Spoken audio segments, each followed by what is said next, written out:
Hello students, आज जो है हम देखेंगे पाठ 7 लोक संख्या। लोक संख्या अर्थात जनसंख्या। जनसंख्या इस चैप्टर में हम देखेंगे कि संसाधन के रूप में जनसंख्या की भूमिका किस तरह से है।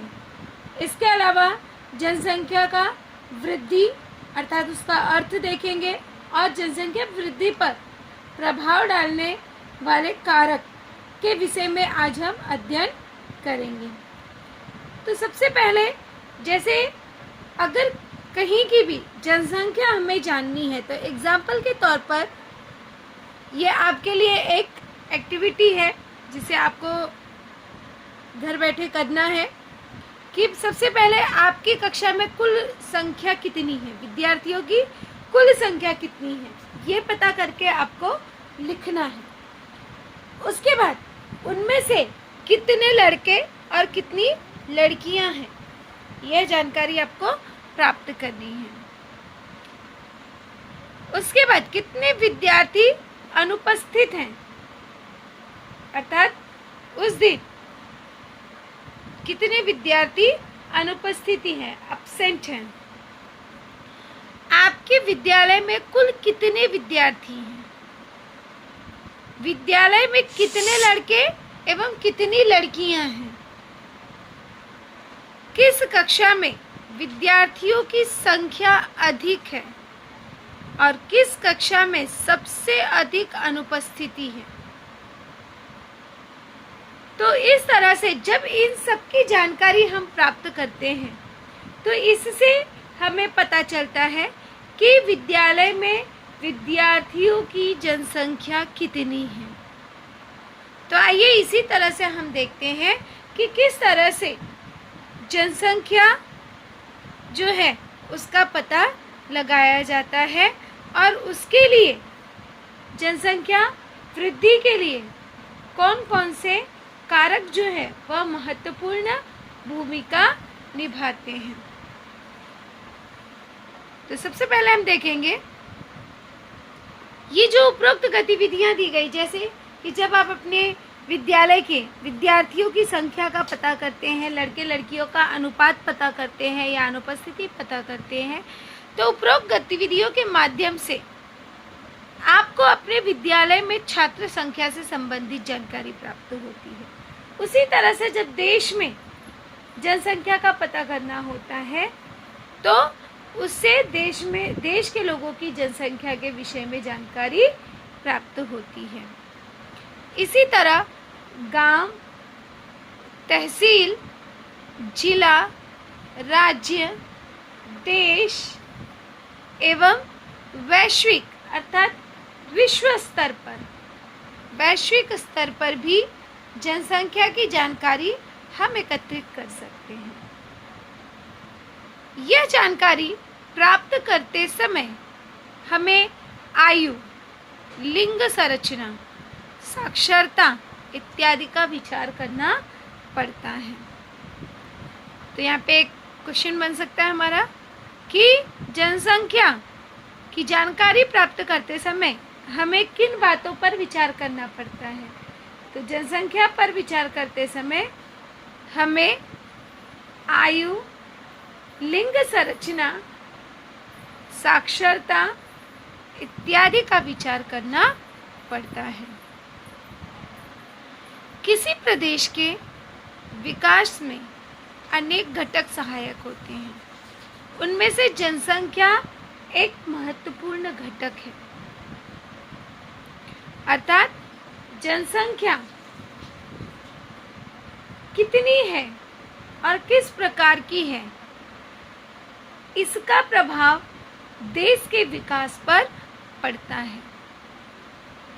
किसी भी प्रदेश की जनसंख्या का अध्ययन करते समय निम्नलिखित बिंदुओं अर्थात निम्नलिखित बातों पर ध्यान देना पड़ता है। जैसे कि पहला है जनसंख्या की वृद्धि, दूसरा जनसंख्या का वितरण, तीसरा जनसंख्या का घनत्व और चौथा है जनसंख्या की संरचना। तो इन सभी बातों पर विशेष तौर पर ध्यान देना होता है। अब जैसे कि यहाँ पर एक चार्ट बनाया गया है और इस चार्ट के अकॉर्डिंग हम देखेंगे कि किस तरह से इसका हम अध्ययन करते हैं। जैसे यहाँ पे विवरण जो ये विवरण है वो विवरण आपको दिया गया है, अंतर बताया गया है कि कम हुआ है कि ज़्यादा हुआ है। और यहाँ पे दो नगर, एक एग्जाम्पल के लिए जैसे एक का नाम रखा गया अ नगर और दूसरे का नाम रखा गया ब नगर।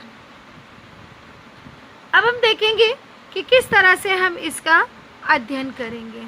जैसे यहाँ पे दिया गया है कुल जनसंख्या 2016 में, तो यहाँ पे अब कुल जनसंख्या दी गई है 1 लाख, ब नगर में है 1,10,000, कुल जन्मे हुए बच्चे 2,000 प्लस हुए, और यहाँ पे ब नगर में 2,750।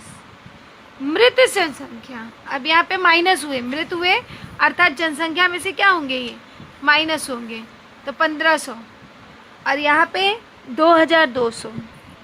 बाहर से आए हुए लोग अर्थात दूसरी जगह से स्थानांतरित होकर आए हुए लोग, अब यहाँ पे है 23,000 और ब नगर में है 15,000।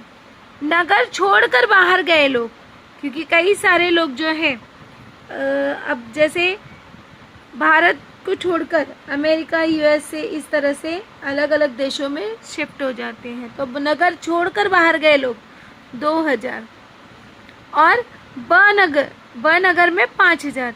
तो इस तरह से कुल जनसंख्या 2017 में अब कितनी होगी उसके बारे में हमें अध्ययन करना है।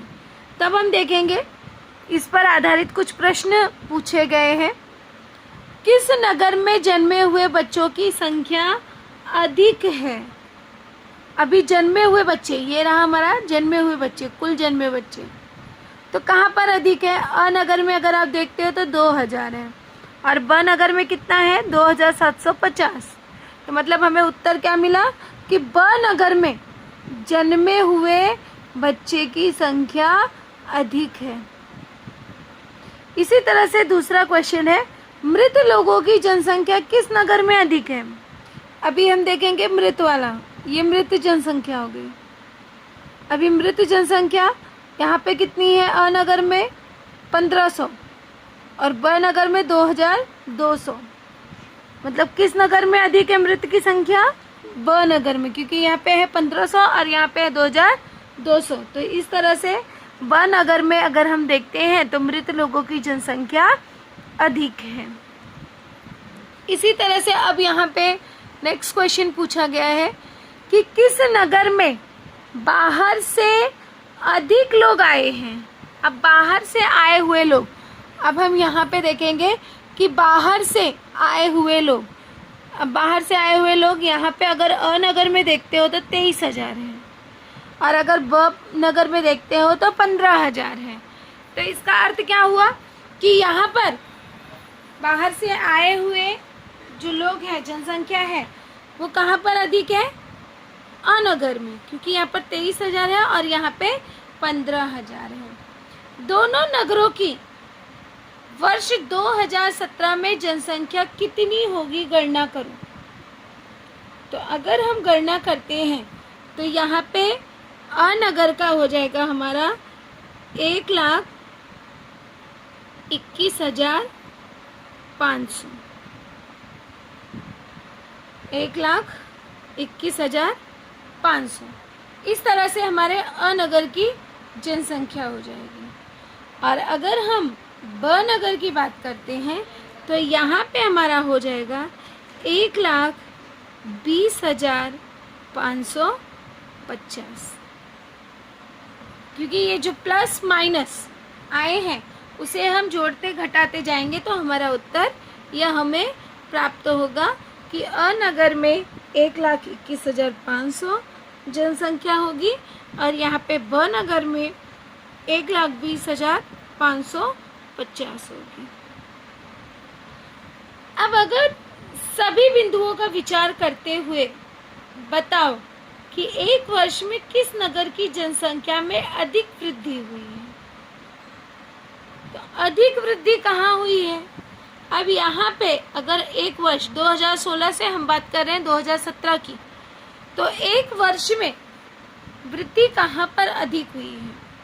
तो अगर देखा जाए तो अनगर के अगर हम बात करते हैं तो अनगर में हमें देखते हैं यहाँ पे जनसंख्या 1,21,500 है। और अगर ब नगर की बात करते हैं तो यहाँ पे जनसंख्या 1,20,550 है। तो इसमें से बड़ा क्या है हमारा 1,21,500, अर्थात अनगर की जनसंख्या जो है वह अधिक है। तो एक वर्ष में अनगर की जनसंख्या में वृद्धि हुई है। इसी तरह से नेक्स्ट क्वेश्चन यहाँ पे पूछा जा सकता है कि कुल जन्मे बच्चों की संख्या दी गई है, तो प्रति 1000 जनसंख्या के अनुसार इनकी संख्या कितनी होगी और इसे क्या कहा जाता है? ये जो जन्म दिया गया है कि इतने बच्चे जन्म हुए, तो इसे क्या कहा जाता है? तो अगर हम देखें तो प्रति 1000 जनसंख्या पर जन्मे बच्चों की संख्या अनगर में 20, अगर 1000 में से प्रति 1000 में 20 बच्चे का जन्म हुआ है, और ब नगर में अगर हम पकड़ते हैं तो 25। और इससे जो है ये जो जन्मे हुए बच्चे हैं इसे ही जन्म दर कहा जाता है, अर्थात जन्म का दर, जन्म का प्रतिशत, कि प्रति 1000 अर्थात 1000 जनसंख्या पर जन्मे बच्चों की संख्या 20 है, क्योंकि यहाँ पे 2000 है तो 1000 में 20 है, और यहाँ पे 2750 है अर्थात 25, लगभग 25-26 तक जन्म दर होगा। नेक्स्ट क्वेश्चन पूछा जा सकता है कि मृत जनसंख्या को प्रति 1000 जनसंख्या के अनुसार गणना करो। तो यहाँ पर जो मृत जनसंख्या दी गई है इसे प्रति 1000 जनसंख्या पर प्रति व्यक्तियों की जनसंख्या अनगर में 15 होगी, क्योंकि यहाँ पे 1500 है अर्थात 1500। तो अगर 1000 के अनुसार देखते हैं तो 15 होगी, और यहाँ पे अगर आप देखते हो क्योंकि 2200 है तो लगभग 20-21 तक यहाँ पर जनसंख्या होगी। और इसे जो ये मृत जनसंख्या है इसी को कहते हैं मृत्यु दर, अर्थात जन्म का जो दर होता है, पैदा होने की जो संख्या होती है उसे जन्म दर कहा जाता है, और मरने की जो संख्या होती है उसे मृत्यु दर कहा जाता है।